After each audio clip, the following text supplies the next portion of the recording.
अध्यात्मप्रेमी, भगवत भक्तिप्रेमी सुहृदजन, विनम्र प्रणाम.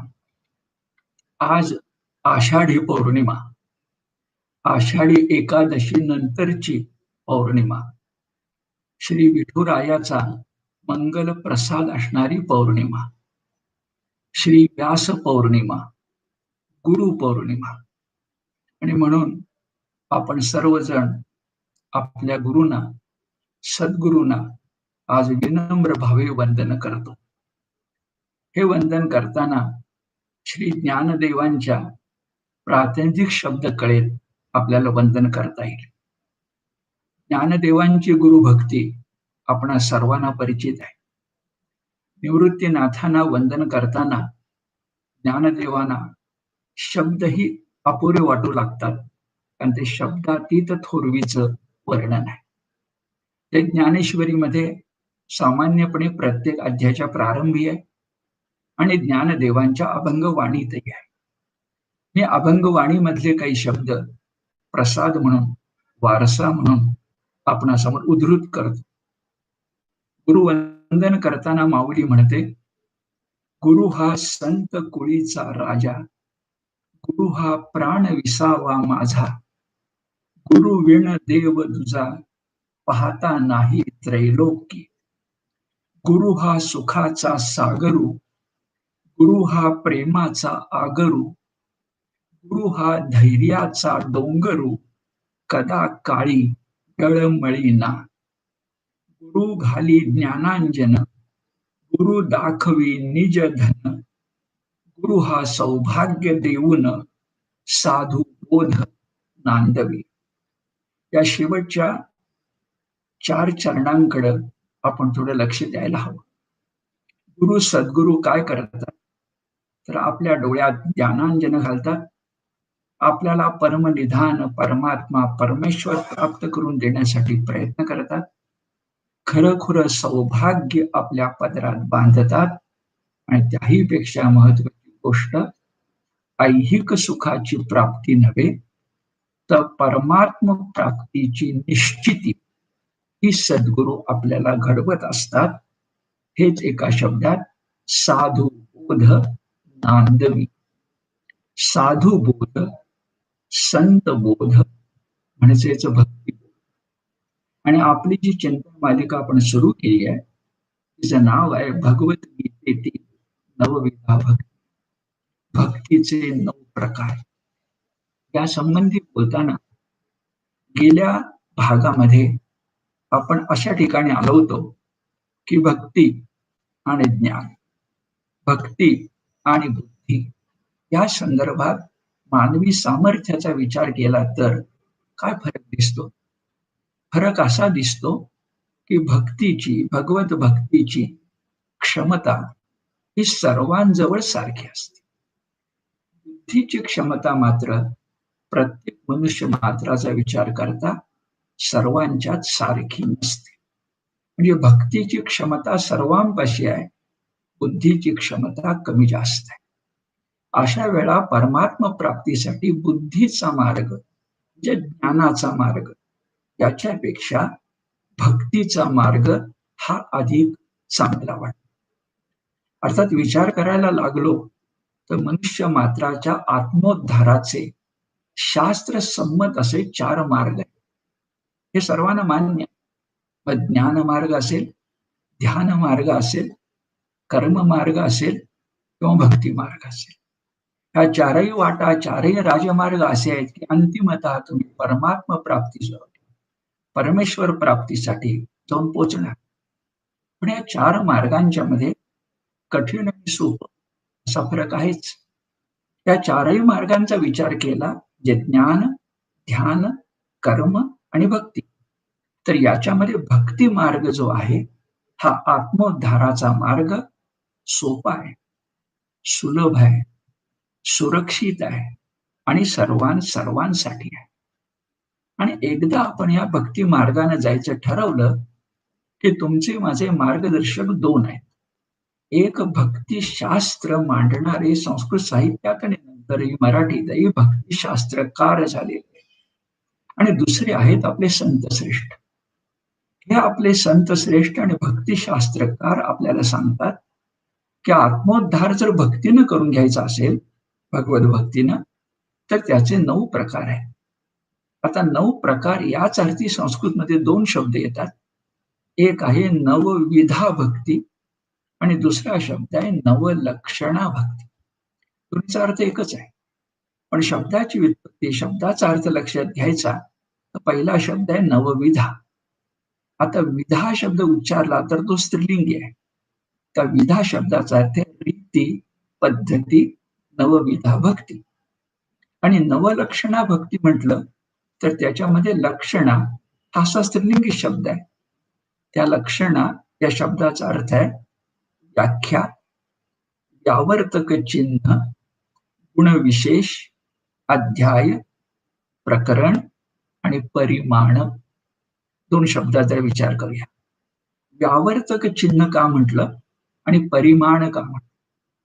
व्यावर्तक चिन्ह याचा अर्थ तो मार्ग असा आहे की व्यावर्तक म्हणजे काही गोष्टी तो दूर सारतो, ते सांगितलंय म्हणून नवलक्षणा भक्ती. आणि दुसरी बाजू आहे परिमाण, परिणाम नव्हे, परिमाण. आणि परिमाण याचा अर्थ माप, मोजमाप. भक्ताच्या बाजूनं भगवंताच्या पूजेचं, भगवंताच्या भक्तीचं ते मोजमाप आहे साध्या भाषेत. आणि म्हणून त्याला नवलक्षणा भक्ती म्हटलं तर बरोबर होईल. नवलक्षणा भक्ती शब्द चालेल, नवविधा भक्ती शब्द चालेल, दोन्ही संस्कृती निष्ठ आहे. विचार करूया की जी भक्ती आपण करणार त्यात मगाशी सांगितलं की ज्ञान आणि भक्ती याच्यामध्ये ज्ञान सर्वजन सुलभ नाही, भक्ती सर्वजन सुलभ आहे. पण याचा अर्थ असा नाही करायचा की ज्ञान मार्ग आणि भक्ती मार्ग यांच्यामध्ये काहीतरी तंट आहे. ज्ञान मार्ग आणि भक्ती मार्ग याच्यामध्ये काहीतरी कमी जास्त आहे. ज्ञान मार्ग आणि भक्ती मार्ग याच्यामध्ये काही वरिष्ठ कनिष्ठ आहे, असं चुकूनही नाही. दोघांचे उद्दिष्ट एकच आहे. शब्दात थोडा फरक आहे. ज्ञान मार्गानं कुठे जातो आपण, काय मिळवतो? तर ज्ञान मार्गाने आपण परमात्मा प्राप्ती करू आणि भक्ती मार्गाने आपण काय मिळवतो? तर भक्ती मार्गाने आपण परमेश्वर प्राप्ती करतो. ज्ञानासाठी परमात्मा, भक्तीसाठी परमेश्वर. पण फरक नाही आहे. परमात्मा म्हणजेच परमेश्वर आणि परमेश्वर म्हणजेच परमात्मा. मग 2 शब्द का? निर्गुण आणि सगुण या संदर्भात. निर्गुणाच्या भाषेत बोलायचं तर परमात्मा, सगुणाच्या भाषेत बोलायचं तर परमेश्वर. पण आपल्याला तर वारकरी संप्रदायाने सांगितलंय की सगुण निर्गुण एक गोविंदू रे. आपला जो श्री विठ्ठल आहे तो सगुण निर्गुणात्मक पतित पावन देवाधिदेव श्री विठ्ठल आहे. त्यामुळे ज्ञानाचा आणि भक्तीचा तंटा मुळी नाहीच. उलट लक्षात घेऊया, ज्ञानानं जी परमात्मा प्राप्ती करायची आहे ना, ती परमेश्वर प्राप्ती करून आपण लवकर लक्षात घेतो, लवकर साध्य करतो. म्हणजे मी काय म्हणतो पहा, मुद्दा असा की ह्या सगळ्या विचार कुठून सुरू झाला? तर परमात्मा प्राप्तीचा विचार हा उपनिषदात आलेला आहे. 10 उपनिषद ही आपल्याला माहिती आहे. या 10 उपनिषदातलं अत्यंत महत्वाचं उपनिषद जर कोणतं असेल तर ते आहे बृहदारण्यक उपनिषद. आणि या बृहदारण्यक उपनिषदामध्ये याज्ञवल्क ऋषी म्हणाले, आत्मा वारे द्रष्टव्य, श्रोतव्य, मंतव्य, निधिधासितव्य इति. बघा, हा निर्गुण असणारा आत्मा द्रष्टव्य हे पहावा, श्रोतव्य ऐकावा, मंतव्य मनन करावा आणि निधिधासितव्य म्हणजे त्याच्याशी एकरूप व्हावं, एकतान व्हावं, सतत त्याचं चिंतन करावं. तर प्रश्न असा पडणार की आत्मा परमात्मा जर निर्गुण आहे तर त्याच्या बाबतीमध्ये पाहणं, ऐकणं, मनन करणं, चिंतन करणं, एकरूप होणं, समरस होणं कसं होणार? आणि मग यासाठीच मग हे जे 4 मार्ग सांगितले, 4 गोष्टी सांगितल्या, त्यासाठीच नवविधा भक्ती उपयोगी पडते. हे साधं बोलणं झालं. पण शास्त्राच्या भाषेत जर लक्षात घ्यायचे जे शब्द असे आहेत की नवविधा भक्ती कशासाठी? तर परमात्मा प्राप्तीसाठी उद्दिष्ट काय? परमात्म प्राप्ती. या परमात्म प्राप्तीसाठी सगुणोपासनेला अनुसरून जर स्पष्टीकरण पाहिजे असेल, आचार प्रणाली पाहिजे असेल, विचाराकडे जाण्यासाठी आचाराची कास हवी असेल, तर नवविधा भक्ती, नवलक्षणा भक्ती उपयुक्त ठरते. शास्त्र संमत दुसरं वाक्य लक्षात घ्यायचं, तर निर्गुण स्वरूप प्राप्त होण्यासाठी नवविधा भक्ती हे साधन आहे, फार चांगलं साधन, सर्वसामान्यांना जमणारं अशा प्रकारचं साधन आहे. आणि मग या भगवत भक्तीचे 9 प्रकार सांगताना आपल्या सगळ्यांना मान्य असणारा, माहिती असणारा, परिचित असणारा अशा प्रकारचा श्लोक समोर येतो. नवविधा नवलक्षणा भक्ती म्हणजे काय? तर भक्तश्रेष्ठ प्रल्हाद म्हणाला, श्रवणम कीर्तनम विष्णो स्मरणम पादसेवनम अर्चनम वंदनम दास्यम सख्यम आत्मनिवेदनम. याचा अर्थ बघूया, पण याचा अर्थ बघण्यापूर्वी 1-2 गोष्टी आपल्या लक्षात आणून देतो, कारण त्या महत्वाच्या आहेत. त्या अशा की हा उच्चार करणारा, नवविधा भक्ती सांगणारा, तुम्हाला मला मार्गदर्शन करणारा माणूस किती मोठा आहे? तर प्रल्हाद इतका मोठा आहे, तो भक्तश्रेष्ठ आहे, भक्तराज आहे, महाभागवत आहे, पण त्याही पेक्षा तो असा सामर्थ्यवंत आहे की श्री विष्णूच्या 9-10 अवतारापैकी नृसिंह अवतार हा केवळ त्याच्यासाठी झाला. विचार करा, या 9-10 अवतारामध्ये भक्तासाठी आणि भक्तीसाठी झालेला एकच अवतार आहे. तो अपूर्व आहे, तो विलक्षण आहे, तो विशेष आहे, आणि तो आहे नृसिंह अवतार भक्तराज प्रल्हादासाठी. आठवणच करायची, त्या प्रल्हादाचाच अवतार मानला गेलेला आपला पुंडलिक. आणि पुंडलिक या भक्तासाठी सुद्धा, भक्तश्रेष्ठासाठी सुद्धा श्री विष्णूनं, भगवान श्रीकृष्णानं अवतार घेतला. बालकृष्ण रूपात श्री विठ्ठल युगे 28 विटेवर उभा राहिला. याचाच गौरव करताना संतांनी आपल्या म्हटलं, पुंडलिकाचे भेटी परब्रह्म आले गा. म्हणजे पुढं नामदेव, त्याच्या आधी पुंडलिक आणि त्याच्या आधी प्रल्हाद हे महाभागवत एक संदर्भ झाला. आणि खुद्द भागवतातच या प्रल्हादाची थोरवी, त्याच्यासाठी भगवंतानं अवतार घेतला. नरसिंह अवतार हा तर आहेच, पण त्याचं कारण सांगितलंय. कोणत्या भक्तासाठी भगवंत अवतार घेतो बरं? तर ज्याच्या ठिकाणी निसर्गतः स्वाभाविक उपजतच भगवंताबद्दल ओढ असते, निर्वाणीची ओढ असते, त्याच्यासाठी अवतार घेतो.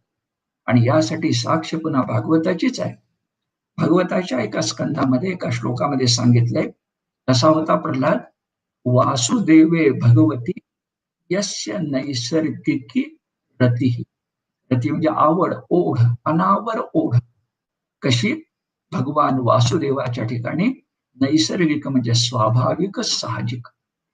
आणि मुद्दा असा की ज्या नवविधा भक्तीचा आता उल्लेख केला ना, त्याचा जन्म, त्याची जन्मकथा सुद्धा विलक्षण आहे. काही भाग आपल्याला माहिती आहे, तो उल्लेखून पुढे जाऊया. भक्तराज प्रल्हाद हा ईश्वर भक्त होता, हरिनामाच्या गजरामध्ये रमून जाणारा होता. पण त्याचे वडील जे होते, हिरण्यकश्यपू, असुरराज, राक्षसराज, ते मात्र विष्णूचे द्वेष्टे होते. हरी हा उच्चार त्यांना चालत नव्हता, ते देहात्मवादी होते. आणि आपला प्रल्हाद परमात्मवादी होता. ते उन्मत्त होते, प्रल्हाद विनयशील होता. आणि नेहमी तो हरी गजरामध्ये रममाण असायचा. म्हणून त्यांच्या दृष्टीने पुण्यकर्म नव्हतं, पापकर्म होतं. ते सुधारावं म्हणून त्याने एक शिक्षक नेमला. आणि शिक्षक नेमला यासाठी मुलगा त्यांच्या दृष्टीनं सुधारावा. काही महिने गेले आणि मग वडील मुलाला भेटायला आले. हिरण्यकश्यपू भक्तराज प्रल्हादाकडे आले आणि म्हणायला लागले, अरे शिक्षक नेमला होता, काही दिवस गेले, तुझ्याकडून अध्ययन त्यांनी करून घेतला असेल, त्या अध्ययनातला एखादा पाठ मला म्हणून दाखवतोस का? प्रल्हाद वर म्हणाला. आणि वडिलांसमोर त्यानं अध्ययन केलेला महत्वाचा पाठ म्हणून दाखवला. तोच आहे भागवताच्या 7व्या स्कंधातील 5व्या अध्यायातील 23वा श्लोक, म्हणजेच नवविधा भक्ती, श्रवणम कीर्तनम विष्णो स्मरणं पादसेवनम अर्चनम वंदनम दास्यम सख्यमात्मनिवेदनम.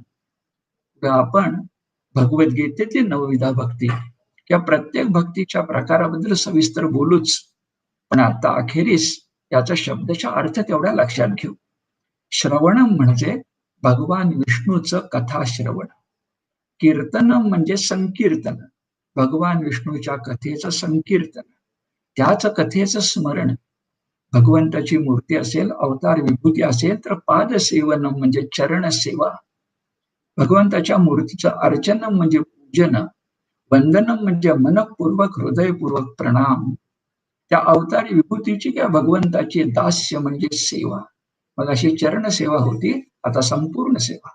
नंतर सख्यम, भगवंत हा सखा वाटावा. तो नामदेवांना वाटला, जनाबाईला वाटला आणि भक्तश्रेष्ठ अर्जुनाला वाटला. आणि शेवट आहे आत्मनिवेदनम, ही सर्वोच्च भक्ती आहे. नवही प्रकारामध्ये मौलीभूत आहे, शिखरीभूत आहे. काय आत्मनिवेदनमचा अर्थ? निवेदनाचा अर्थ नेहमी आपण सांगणं असा घेतो, तिचा अर्थ फार वेगळा आहे. निवेदन म्हणजे अर्पण, निवेदन म्हणजे समर्पण. भगवंताच्या ठाई भक्तानं स्वतःला आत्म अर्पित समर्पित करावं, आत्मार्पण करावं, म्हणजे नवविधा भक्तीचा 9वा सर्वश्रेष्ठ प्रकार. नवविधा भक्ती सांगितली प्रल्हादानं, आणि तो आज गुरुपौर्णिमेला तुम्हाला मला वारसा मिळतो, भाग्याची गोष्ट आहे. विनम्र प्रणाम.